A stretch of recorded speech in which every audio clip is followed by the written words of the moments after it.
Oke, jumpa lagi dengan Edwin di channel analisis laporan keuangan. Untuk kali ini saya mau bahas Arwana Citra Mulya 2025 Q4 ya. Kalau teman-teman ada analisis yang lebih lengkap, lebih akurat, langsung aja share di kolom komentar supaya teman-teman yang lain juga bisa baca. Oke, kita langsung aja ke analisis. Nah, untuk Arna gitu ya, nah, yang pertama kita cek dulu untuk riwayat pembagian dividen ya, dan ini yang terpenting adalah 3 tahun ke belakang. Ya, perusahaan ini aktif membagikan dividen rutin, artinya bisnisnya itu terbukti profit ya, dan juga punya kondisi keuangan yang baik ya, jadi nilai tambah untuk pemegang sahamnya. Jadi ini kita bisa layak untuk dilihat lebih lanjut ya. Oke, selanjutnya kita langsung pilih ke kas tarakasnya dulu ya. Ntar turun dulu jumlah ya. Ini kas tarakasnya kita pindahkan dulu. Ini penting harus dilihat setiap kuartal karena kas tarakas ini adalah jumlah uang yang ada di dalam dompet perusahaan. Jadi si uang kas ini punya fungsi untuk bayar operasional, ekspansi, dan juga untuk bayar pinjaman ke bank. Jadi nilainya jangan terlalu sedikit ya. Kalau terlalu sedikit nanti bisa jadi salah satu atau ketiga aktivitas perusahaan tersebut dia terganggu ya. Nah, di sini memang untuk posisi kas tarakasnya memang dia turun sekitar 3%, turun sekitar 13,9 miliar. Ya, nanti detailnya kita cek di laporan arus kasnya. Selanjutnya kita langsung loncat dulu ke saldo laba ya, yang ini nilainya gitu. Ini penting melihat saldo laba karena saldo laba ini adalah total akumulasi keuntungan yang telah dihasilkan perusahaan dari semenjak perusahaan pertama kali berdiri sampai sekarang 2025 Q4 ya. Jadi si Arna dari dulu pertama kali berdiri sampai sekarang 2025 Q4 itu telah menghasilkan total profitnya sebesar 1,9 triliun di luar dividen yang telah dibagikan. Ya, jadi ini perusahaan yang baik gitu ya, saldo laba yang positif, dia bisa bagi dividen ya. Selanjutnya kita langsung ke ekuitas milik gitu ya, netonya yang ini kita pindahin dulu. Tunggu. 871. Oke, 1843. Oke ya, di sini kita udah pindahkan. Di sini memang untuk rasio saldo laba terhadap modal awal ini negatif ya. Kalau negatif gitu ya, berarti kita harus gunakan rumus aslinya yang lebih akurat ya. Rumusnya apa gitu ya? Rumusnya saldo laba gitu ya dibagi dengan modal awal ya. Modal awalnya di sini ada ini aja ya, yang ini sama yang tambahan modal di store ya, karena kan ini bisa negatif karena ada faktor pengurang dari saham treasury ya. Jadi kita jumlahkan aja sebentar ya. Oke. Nah, di sini saya hanya hitung yang ininya aja ya, yang 2025 Q4-nya aja ya. Di sini setelah dihitung kita rasio saldo laba terhadap modal awalnya 20,3. Artinya si Arna ini telah profit sebesar 20,3 kali modal awalnya ya. Jadi kalau teman-teman punya bisnis modal 1 miliar, itu telah profit 20,3 miliar di luar dividen yang telah dibagikan. Jadi ini adalah perusahaan yang memang benar-benar profitable ya. Bagus, sudah balik modal jauh ya, nilainya udah di atas 1 gitu. Nah, perusahaan yang baik seperti ini memang wajar kalau dihargai premium ya, di PBV-nya di 2 kali. Lalu berikutnya kita cek ke penjualan ya, di pendapatan, di laba rugi. Ini juga harus kita lihat karena pendapatan ini adalah pos keuangan yang menunjukkan pertumbuhan perusahaan.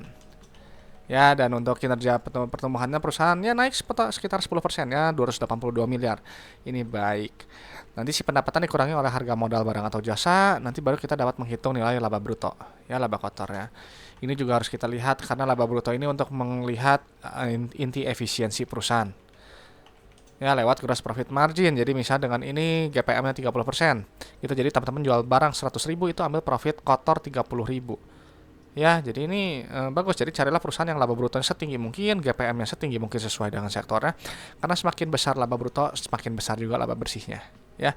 Nanti laba bruto dikurangi oleh beban operasional, non operasional, beban pajak, nanti baru dapat apa ini ya, laba periode berjalan ya, laba bersihnya. Nah, ini kita pindahin ya, laba bersih ini kan inti dari laporan laba rugi ya, perusahaannya untung atau enggak. Nah, di sini memang untuk pendapatan dia naik ya, tapi laba brutonya dia turun gitu ya, turun sekitar 2%. Laba bersihnya juga turun sekitar 5,9% ya, hampir 6%, tepatnya di 25,4 miliar. Nah, cuman nggak masalah ya, meskipun PBV di 2 kali ya premium, tapi secara per sedikit cukup murah ya, tepatnya di 9,8 kali ya, udah di bawah 10. Selanjutnya kita cek untuk laporan arus kasnya ya, kita harus lihat penerimaan kasnya dulu ya, yang ini nilainya. Ini penting, kenapa? Karena penerimaan kas ini menghitung jumlah uang yang customer bayar ke perusahaan. Ya, nasi penerimaan kas ini harus tinggi ya, rasio seperti ini, 101%. Ya, karena tadi ingat uang kas yang dikumpulkan itu kan berfungsi untuk bayar ini, aktivitas-aktivitas perusahaan ya, untuk beroperasional, ekspansi, dan juga untuk bayar pinjaman ke bank. Ya ini rasionya 101%, jadi teman-teman jual barang 100 juta, customer bayar 101 juta, 1 juta lebihnya itu bisa jadi piutang yang sebelumnya belum tertagih.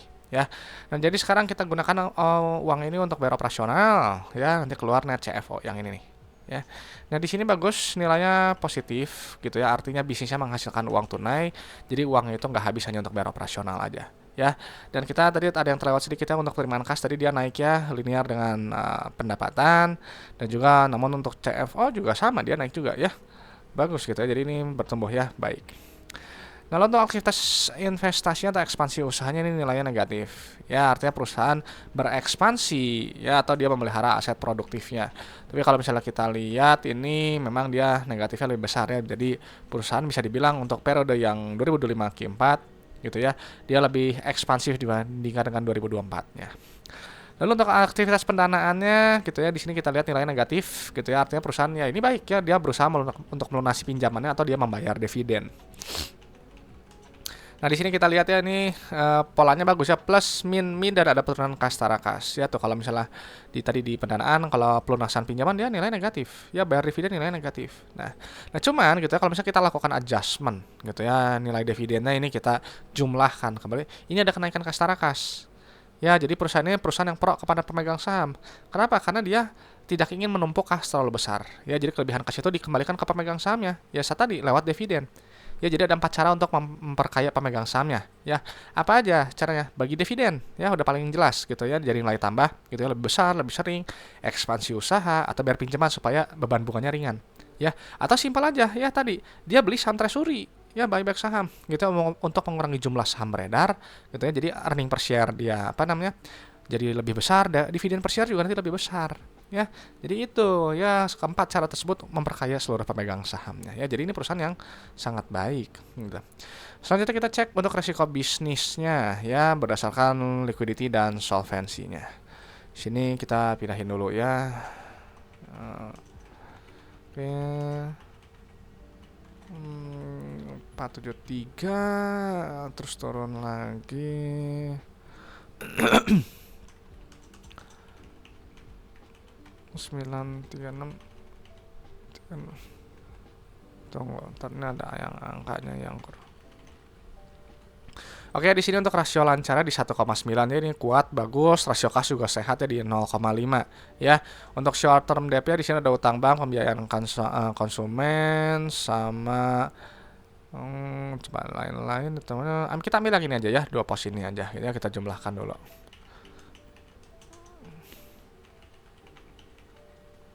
Satu lagi.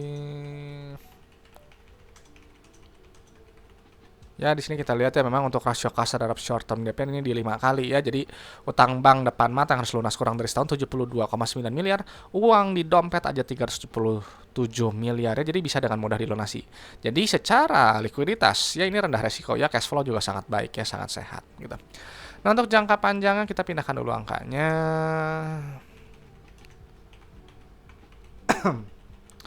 Ya, di sini kita lihat DER-nya rasio rendah ya di 0,49 gitu ya.